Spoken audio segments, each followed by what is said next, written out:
We're with Deborah Duchene today of Forever Night, and you must be really excited. You're into your second season after a considerable break. Did you feel during that long break that maybe that was it for the show? I was quite certain for the last few months. I was pretty much ready to move on to other things. Although we did keep hearing rumors that, I'm not sure why exactly, but I think in the television network series syndication game, there's a lot of back and forth, and depending on who's producing with whom, and there's a lot of cooks, you know, working on it. So I think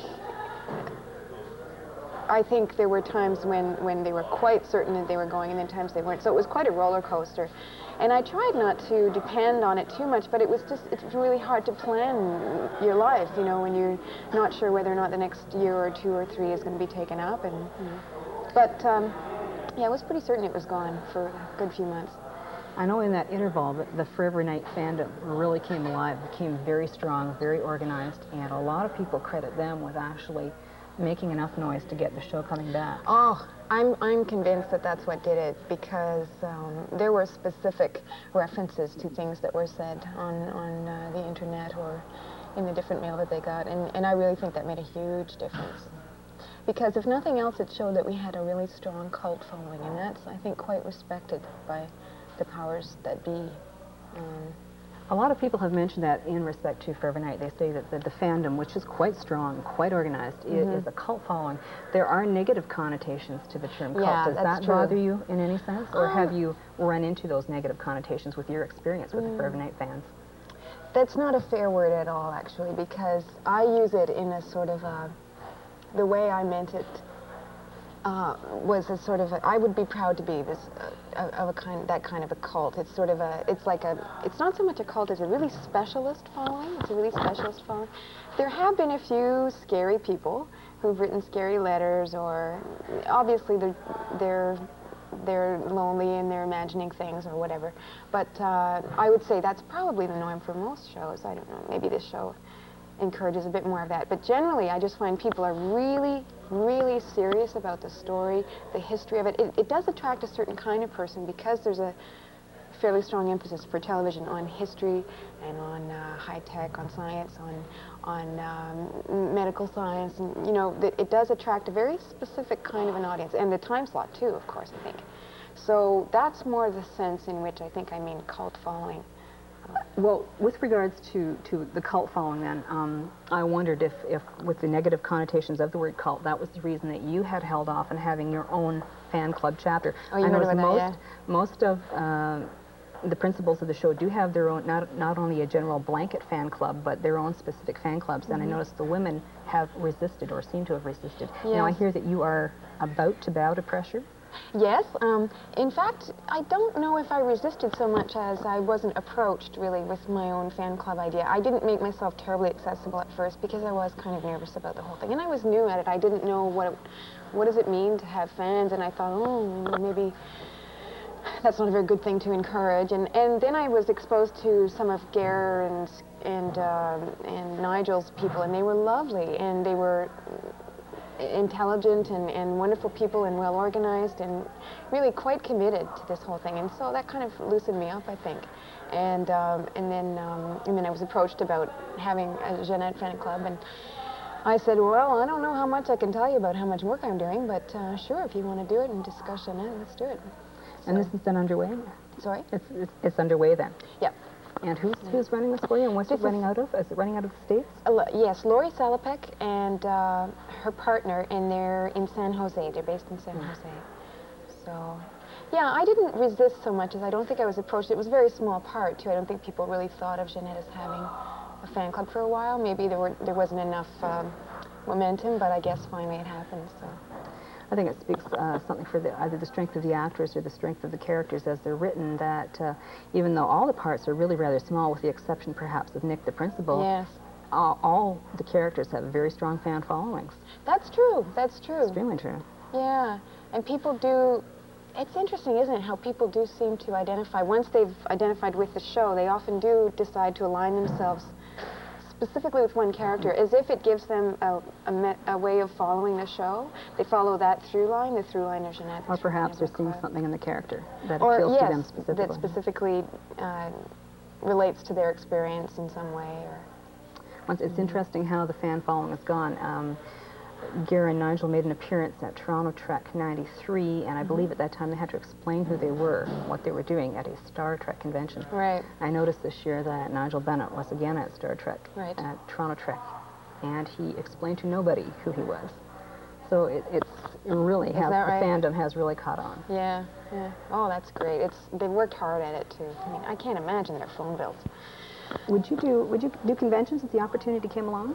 I'm thinking of doing one in February. I don't know too much about it yet. I'm not even sure which wing of which club exactly is doing it, but it's called the Dead of Winter. Dead of Winter. That's right. I'm thinking of doing that one with Nigel. I'm not too big on things like that, I have to confess. For what reason? Probably the same reason that I was a bit leery of the whole fan club idea at first. I think I might have some reservations that are perhaps based on some unfair stereotypes about what these things are. And that's why I think I'll try to go to this February one and see how it goes and open my mind a little bit. Because, I mean, people have been so wonderful, and it's not been at all the scary thing I thought it would be. And I'm also getting more excited about the show. I'm paying a lot more attention to what's going on set, and I think I can contribute a lot more than I could the first year. Super. Now that you're into the second season, they've got new scripts out, new info. There's, I assume, opportunities for your character to grow. The point that I would like to bring up that was noticed is that in a previous interview you said that you rather suspected that Jeanette hated, mistrusted Lacroix. The feelings were all negative. And yet in the second show of the new season, we're discovering that he's actually a savior. I mean, he saved her from a mortal life of abuse and degradation. Does that do anything to the mental mindset you have about your character? Have you made adjustments for that? Somehow the instinct is still to resent him because he saved me, but he also trapped me. He saved me conditionally. And I wonder if that's something like the instinct of a slave to both respect and hate his master, serve the master, but boy, if the master falls asleep in the middle of the night and isn't aware, I'd better watch out. I don't know, the instinct is still there to really be at odds with him. Sometimes it's not, it's a sort of a grudging respect, certainly. I'm respectful of him because he is the master and he's older and he brought us over. And I know that he is not to be toyed with lightly. But I think in Jeanette's fantasies, she might imagine bumping him off. Yeah, I think there's a sort of a resentfulness. It's attraction too, almost. There's a sort of an attraction there also. Well, that's that pleasure-pain thing. Yeah, yeah. Yes, you do. No, you don't. Yes, you will. No, you won't. That's right. It seems to me that Forever Knight seems quite aware that it's very timely to have women in strong roles. The other women characters are like a police chief, a coroner. Do you feel that your character has got the opportunity to be as strong as these other women in non-traditional, non-nurturing type roles? You know what's nice is that there's another tradition too, another sort of stereotype of the woman as, Catwoman, villainess, And I think Jeanette could have been that, but I really have, I think especially in this second season, I've tried to complicate her a little bit more because I hate that stereotype of women too, the sort of maniacal, fatal attraction kind of, that's another stereotype. There's the nurturing mom or there's the witch, Right. And I'm glad that they've given me an opportunity, I think, in a lot of the writing to add quite a sense of humor to Jeanette. And also some obviously a lot of love for Nick, and a lot of curiosity about people like Natalie, even a sort of a grudging respect for some mortals. So there's been opportunity to go a little bit further. I think at the beginning I was quite worried about that. I thought, oh, here we go, another, femme fatale who just kind of kills everybody in her path and is a viper, but which is another female stereotype. But I think it's been Well, it's become more detailed, filled in than that, which is really nice. We used to shoot this, the Raven at Still Life. I don't know if you knew that, down in Toronto. And yes, for example, these are two of my favorite little objets d'art.